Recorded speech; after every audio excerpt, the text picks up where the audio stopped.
مرا دیوانه کرد، بر جانم نشست غم تا ابد. تو دلواپس مشو که من بی‌تابم.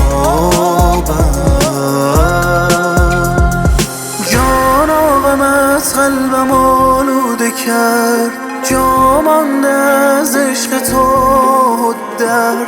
پایان نمیگیرد این عشق سرد. ببین زلفت کشانده مرا تا جنون، زیبایت ندیدم تا کنون. قلب مرا کرده ای جام خون. ببین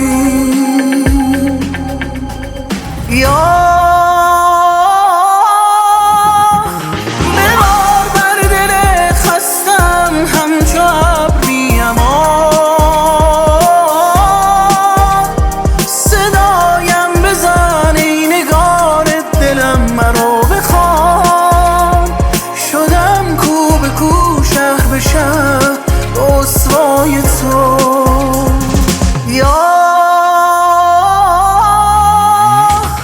ببار بر دل خستم همچو ابری امان، که هر جا روانه شدم ندیدم از تو نشان. چه کردی که ختم می شوم به دنیای تو؟